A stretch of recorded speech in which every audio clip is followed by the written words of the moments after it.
Hi everyone, welcome to this video. My name is Dhruva Pai Angle and I'm a third year student at BITSAT. Whenever someone says that they are from BITS, people generally assume that they did very well in their JEE and they ended up taking BITS because they were not getting their preferred IIT or preferred branch at IITs. Well, I won't disagree, but I think that this information is partially true. There are two types of people at BITS. One, who did very well in their JEE, and two, the people who actually prepared for BITS and tried to work very hard specifically for BITSAT. Now, I personally belong to the second category because I did not really perform well in JEE and I wanted to dedicate my entire energy towards BITSAT. As an average student, it is very difficult to crack BITSAT, especially because the people you're competing with are generally very good at JEE, and because they've done very well in JEE, they have a very good grip on PCM, which helps them to get a very good score in BITSAT and thus get into a very good branch in BITS. I faced this same problem when I started to prepare for BITSAT, but eventually as I went deeper into it, I got a lot of reality checks and I got a lot of hacks which helped me to crack BITSAT and finally join BITS. The first hack that I want to share is study about the exam before studying for the exam. What I mean by this is that till now you have been preparing for JEE and you are well versed and aware about the pattern that JEE follows. But you don't know how BITSAT works. You don't know how BITS makes papers. You don't know how many questions come. You don't know how much time do you have per question. You don't know if they're going to be very difficult ones. You don't know if they're going to be very easy ones. Let me help you with this. As you know, BITSAT has 130 questions that you have to solve in 180 minutes. If you do the math, you pretty much have around 1.4 minutes to solve a question.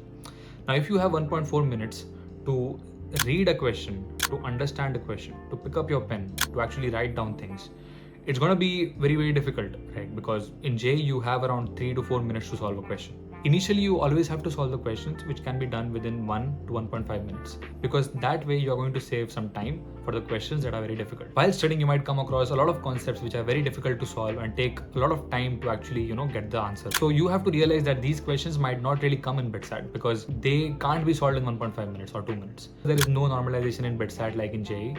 Only your score matters. Only the cutoff matters. There is no relative grading. There is no percentile system here. So all you have to do is focus on increasing your score and not think about what others are doing and how others are performing. The next point is that people generally think that BITSAT has 5 subjects: physics, chemistry, maths, English, and logical reasoning. I personally think that BITSAT has 6 subjects.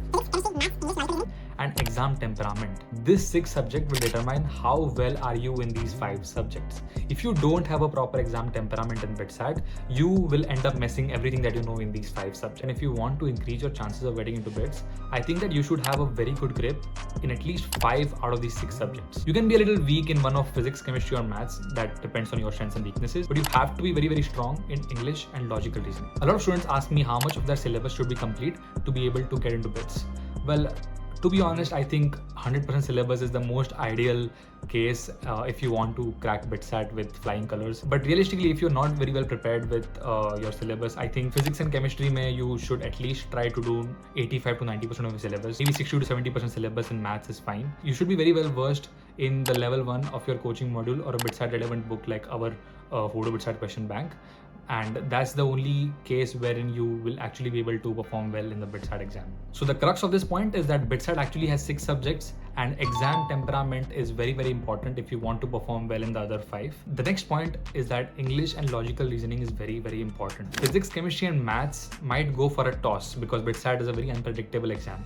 But English and logical reasoning is the place where we can actually maximize our score, as every single question in the paper has the same marking scheme, that is +3 and -1. If you are getting a higher output by studying English and logical reasoning, you should try and get it done. English and logical reasoning constitute almost 23% of the BITSAT paper, and thus you should try to score at least 60 to 65 marks out of 90 in this section. If you don't know how to study and maximize your score in English and logical reasoning, we have an ultimate English and LR course in our ultimate pack in the Fodu Club website. So you can go and check that out. I'll leave the link in the description. The teacher who is taking this course himself scored 78 out of 90 last year, and the students have shown a very good response to this course in the last couple of months. The next point is eat, sleep, mock tests, analyze, improve, and repeat. I cannot emphasize on this point enough, but last few days are left for BITSAT, and if you are not giving a relevant test series, you are most likely to not do very well in your final attempt. Try to give at least 10 to 12 mock tests before your first attempt and maybe 15 to 20 mock tests before your second attempt,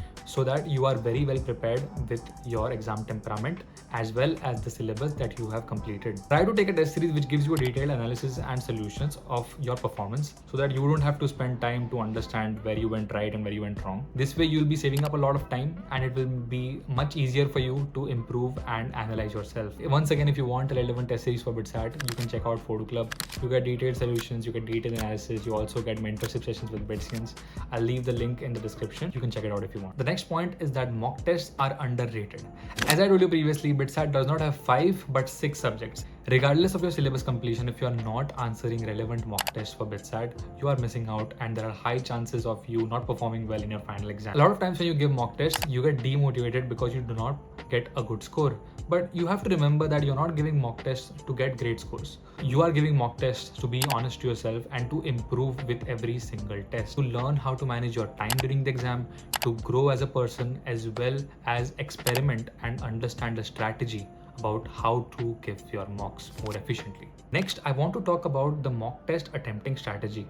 This is very underrated and a lot of people end up messing up their paper because they don't know a proper strategy to attempt the final exam. What I want you to understand is that the exam is of 3 hours, but I think that the first 1 hour is the most important, because if you're able to get a lot of questions right in this first 1 hour, you will be very confident in yourself and you'll be like in a good mood to solve the remaining of the paper. What I used to personally do is start with English and logical reasoning because I really liked the questions and I was very good at it.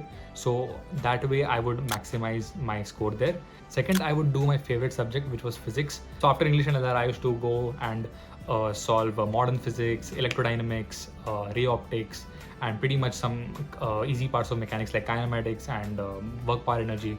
That way what happened was that in the first 30 to 35 minutes, I was able to solve all the questions I was strong in, and that's why I was very confident for the remaining paper. So what I'll recommend you is start with your favorite subject.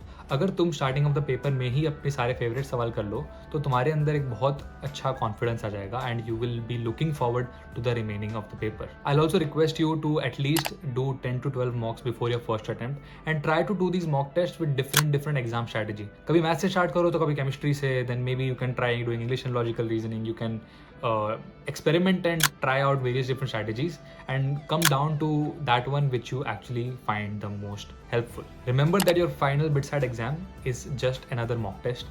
So try to give your mock tests in the same time slot you're going to take your BITSAT exam in. It can be in the morning 3-hour slot or in the afternoon 3-hour slot. Everything is dependent on you. You have the flexibility. So make sure that you try to answer your mock tests in that given time frame. The last point that I want to talk about is to develop a self-belief system. You are in a very critical period right now, and it is possible that in a lot of cases you feel lonely and you don't have people like you to talk to, and you feel alone about what you are doing. Some of your friends did very well in JEE, some of your friends are not serious about life, but you are trying to make your career and are very serious about this exam. In these final days, one of the most underrated things is to have trust and faith in yourself.